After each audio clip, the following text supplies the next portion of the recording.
nos juzgamos mucho a nosotras mismas y a los otros también. Hay una norma sobre lo que está bien y es una norma tácita, que no se dice, pero que existe en nuestra mente. Es por eso que hoy, amigas y amigos de cuarto de secundaria, hablaremos acerca de los prejuicios, de la diversidad y de cómo cada uno de nosotros, a nuestra manera, somos especiales. Bienvenidas y bienvenidos a Aprendo en Casa. Todo el tiempo la gente quiere decirnos qué está bien o qué está mal. Oye, Yeremis, el rap y el fútbol son para hombres, ¿no crees? Yaremisita, soy tu prima Pepa. Te he visto en la tele. Por favor, deja de estar usando tanto pantalón. Un vestidito no te vendría mal. Cada día escuchamos mensajes como estos. Tranquilos amigos, el rap y el fútbol no tienen género y está bien vestirnos como nos guste o nos sintamos cómodos. Muchas veces vemos el mundo desde nuestra perspectiva, de lo que es normal, y juzgamos sin saber a quienes vemos como diferentes. Pero lo cierto es que todos somos distintos y eso es justamente lo normal. Lo raro sería ser iguales entre todas y todos. Para hablar de esto y mucho más, he decidido llamar a una profesora de comunicación que me cae súper bien. Vamos a ver si contesta. Hola Yeremis. ¿Cómo está, profesora Virna Espinosa? Bienvenida a Aprendo en Casa. Gracias, estoy bien. Sigo con mis actividades virtuales y esta semana voy a tener reunión de padres. Todo por videollamada. ¡Qué chévere! Recuerdo que cuando había reunión de padres en el colegio, todos los hijos íbamos también y era como un recreo, solo que más largo. Es verdad, eso suele suceder. Y cuéntame, Yeremis, ¿en qué te puedo ayudar hoy? Quisiera que nos ayude a aprender sobre los prejuicios y acerca de cómo convivir en la diversidad. Uy, entonces el tema de hoy me gusta un montón, porque justo trata de la diversidad y de la importancia de valorarla. Así es. Pensé en usted como profesora de comunicación porque creo que a través de la lectura podemos explorar una serie de temáticas mientras desarrollamos nuestras capacidades comunicativas. Es verdad, al final no se trata solo de comprender textos, sino de poder usar esta habilidad para mejorar nuestra sociedad. Y hablando de eso, le quiero hacer una pregunta, profe. ¿Usted alguna vez ha sufrido discriminación? Bueno, cuando yo era chica, tenía cierta vergüenza para hablar en público, porque tenía dificultad para pronunciar la R. O sea, la pronunciaba diferente que el resto. Mis compañeros se burlaban y me decían, a ver, di ferrocarril, di carrusel, y eso me generó un montón de roche. Cada vez que iba a exponer, me venían todos los nervios. ¿Y qué hizo para superarlo? Pasaron varios años. Yo lo que hacía era practicar un montón para decir la R. Me la pasaba repitiendo. Todo eso con el fin de que no se burlaran más de mí.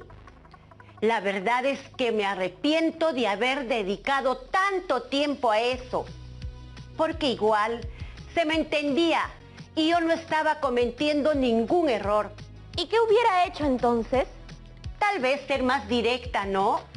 Decirles, sí pues pronuncio la R así, ¿y qué? Claro, de frente nomás. ¿Y ahora que es profesora, ve muchos casos de discriminación en el colegio? Es bastante común, creo. Hay de todo. Discriminación de género, étnica, lingüística, de clase. También tengo estudiantes con discapacidad y a veces las escuelas no están preparadas para atender a la diversidad. ¿Nos puede contar algunos de esos casos? El año pasado tuve un caso de ciberbullying. Unos chicos agarraron la foto de una de sus compañeras y la manipularon. Le hicieron un Photoshop, burlándose de ella. La pasaron por el WhatsApp a todos y la estudiante ya no quería venir al colegio. Tuvimos que dar una charla sobre el acoso y también hablar con los padres, porque acciones así son bastante perjudiciales. Por un lado, el internet es muy bueno porque nos permite aprender, buscar más información y comunicarnos con nuestras amistades pese a la distancia. Pero por otro... El internet no es malo en sí mismo, como dices, sin embargo, no siempre hacemos un uso responsable de esa herramienta. ¿Y qué otro caso ha visto en el colegio? Hubo una que no me pasó a mí, pero que una colega me contó. En su grado, ella vio un caso en el que discriminaban a un chico por la música que escuchaba. ¿Por un simple gusto? Así es, pero no sé si diría que es un simple gusto. Un gusto habla de nuestra identidad, de aquello que somos. Así que cuando criticamos algún gusto, de cierta forma, estamos siendo duros con la identidad de una persona.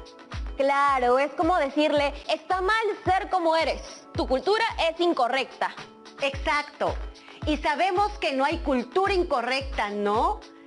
Todos tenemos una cultura y eso es lo que nos hace especiales. Por ejemplo, a mí me gustan los yarabíes porque tengo familia arequipeña. Y a veces, si no conozco alguna música, por ejemplo, extranjera, algunos dirán, ¡ay, qué inculta! Pero no es así. Inculto es una persona sin cultura. Eso no existe. Y yo tengo una cultura. Tal vez no conozco toda la música del mundo, pero eso no me hace inculta. Y hablando de la discriminación, justo el Ministerio de Cultura hizo en el 2018 una encuesta en cuyos resultados informan que más de la mitad de peruanas y peruanos han sentido algún tipo de discriminación en su vida. A la pregunta, ¿por qué razones cree que es discriminado o discriminada usted? La mayoría de personas respondió que la principal razón por la que sintieron algún tipo de discriminación fue por su color de piel, seguido de su nivel socioeconómico, o sea, según qué tanto dinero tienen, y también por rasgos faciales o físicos. Estas son las tres principales razones. El problema es recontra serio. Y creo que el colegio es un buen espacio para aprender a respetar y valorar la diversidad. Y así, más adelante, no caer en prácticas discriminatorias.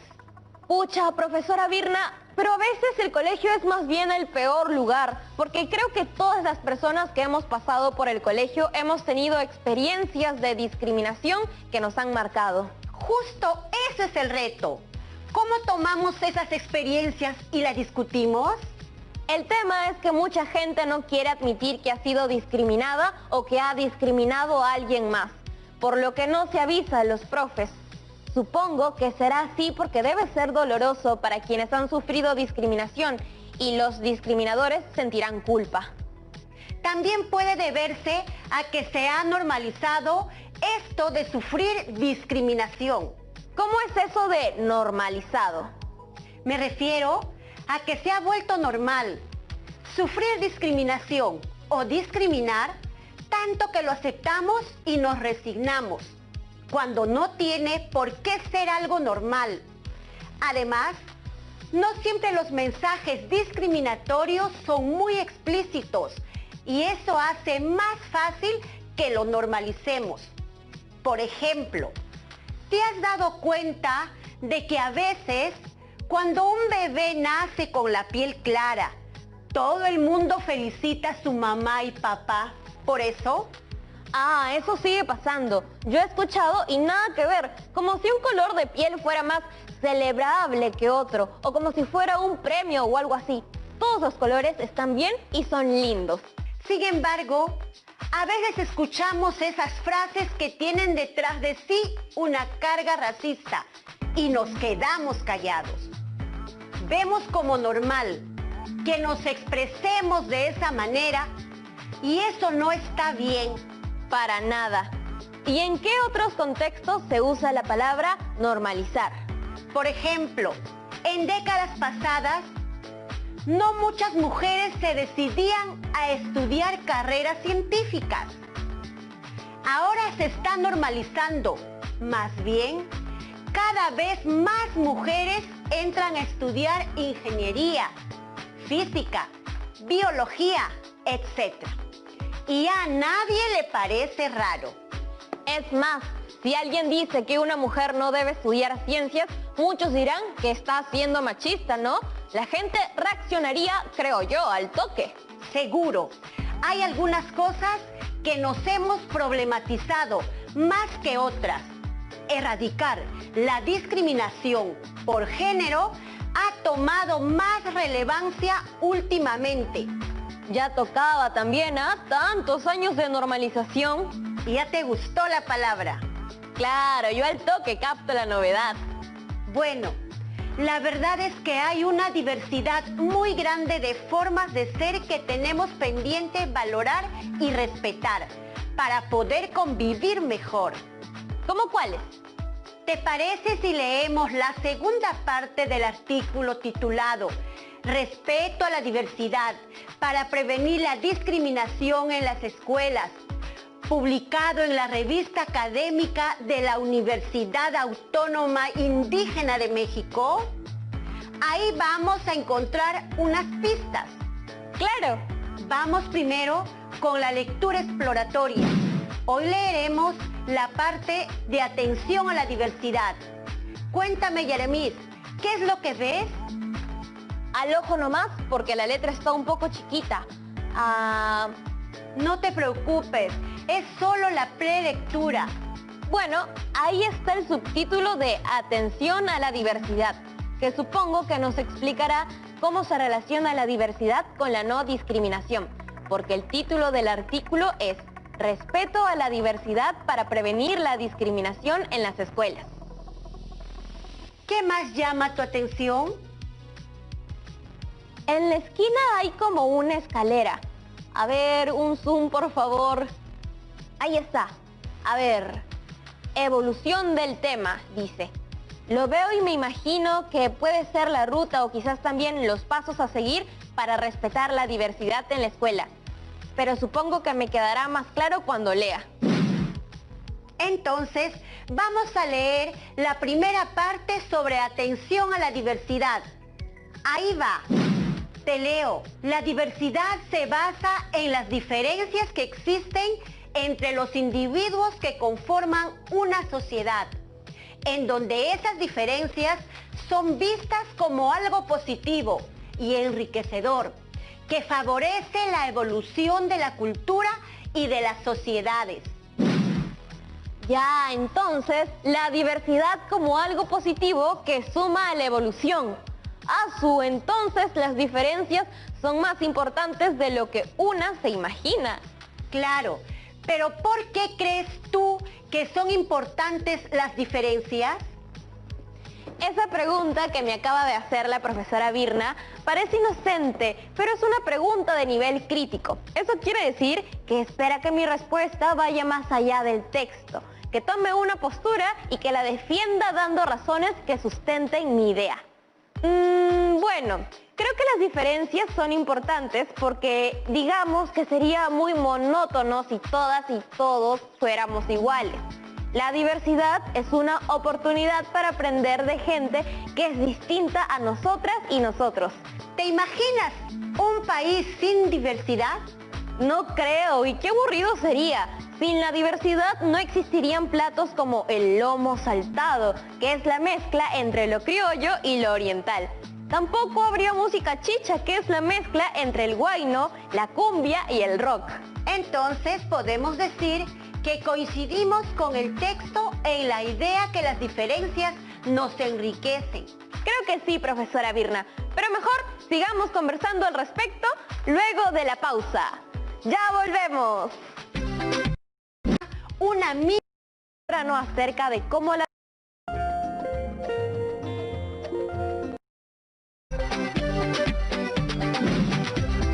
Hola, estamos de vuelta en Aprendo en Casa. Antes de la pausa estuvimos conversando acerca de cómo las diferencias nos enriquecen. Así es, Jeremías. Sin embargo, por lo que estuvimos hablando más temprano acerca de cómo la discriminación persiste de nuestra sociedad, tal vez mucha gente no se ha percatado de esa riqueza. Es verdad. Hay una labor de concientización por hacer, empezando desde la escuela, que es en cierta forma una mini sociedad, pues sabemos que en la escuela conviven estudiantes muy diferentes entre sí. Justamente por eso la pregunta que tengo en mente ahora es acerca de cómo estas diferencias se valoran en el colegio. La atención a la diversidad es un enfoque que intentamos aplicar las y los docentes en la escuela. ¿Y cómo funciona este enfoque? El objetivo es poder atender a cada estudiante, respetando su individualidad y haciendo notar el valor de esa diversidad, resaltando los distintos aportes que genera, como para que nadie se sienta excluido. Uy, si este enfoque se aplicara en todas las escuelas, creo que de todas maneras se podría reducir la discriminación. Pienso que sí aportaría mucho. En el texto que estábamos leyendo, justo se habla al respecto de cómo funciona esa atención a la diversidad en la práctica. Te comparto en pantalla una parte del texto. Uno de los componentes para prevenir la discriminación y atender a cada uno de los estudiantes respetando su individualidad es precisamente la atención a la diversidad. Esto implica identificar que cada uno de ellos tiene formas diferentes de aprender y habilidades diferentes que pueden aportar dentro del mismo proceso de aprendizaje del grupo. Reivindicar una escuela con talante comprensivo no significa en ningún caso reclamar uniformidad para todos los alumnos, sino que supone educar en el respeto de las peculiaridades de cada estudiante y el convencimiento de que las motivaciones, los intereses y la capacidad de aprendizaje son muy distintos entre los alumnos debido a un complejo conjunto de factores, tanto individuales como de origen sociocultural, que interactúan entre sí. Ya veo, hay algunos términos nuevos que llaman mi atención en el texto. ¿Cuáles son esos términos? Los que están resaltados en amarillo, profe. Tenemos proceso de aprendizaje y talante comprensivo. Perfecto. Exploremos estas expresiones. Primero, hablemos de proceso de aprendizaje. He escuchado a varios docentes mencionar eso. Cuando hablamos del proceso de aprendizaje, nos referimos a todo el camino que recorre una persona para adquirir o desarrollar sus competencias, habilidades, destrezas, conocimientos, comportamientos, hábitos, etc. Y esto lo puede lograr a través del estudio o de tu propia experiencia, cuando observas algo en la realidad, por ejemplo, o cuando ves una película, lees un libro o cuando razonas en general. ¿Y qué hay del talante comprensivo, que también se menciona en la lectura? ¿Te suena algo? ¿Puedes deducir su significado por el contexto? La verdad no, creo que mejor busco en un diccionario. Aquí la tengo, talante. Según el diccionario de la Real Academia Española, la palabra talante significa modo o manera de ejecutar algo, semblante o disposición personal, estado o calidad de algo, y voluntad, deseo, gusto. Creo que el diccionario no ayuda tanto esta vez. ¿Por qué no intentas leer la frase dándole el sentido de cada acepción y miras cuál le va mejor? A ver, la frase original era: reivindicar una escuela con talante comprensivo no significa en ningún caso reclamar uniformidad para todos los alumnos. Creo que la definición de talante que mejor encaja ahí es la de modo. De acuerdo. También es interesante lo que menciona de la uniformidad, porque la atención a la diversidad en la escuela implica que no a todos los estudiantes se les debe tratar igual. Un ratito, ¿cómo que no se les debe tratar igual? ¿No cree que más bien se les debería tratar igual a todas y todos? Es que cada estudiante es un mundo, con sus formas de aprender, motivaciones, sueños. Tiene necesidades diferentes y por eso no se les puede tratar igual. Cada uno requiere una atención especial. Ah, ya entendí. Pienso en que, por ejemplo, hay estudiantes que aprenden rápido y que con tan solo leer una vez ya están listos. Sin embargo, hay otros que aprenden más viendo videos complementarios o haciendo esquemas sobre lo que leen.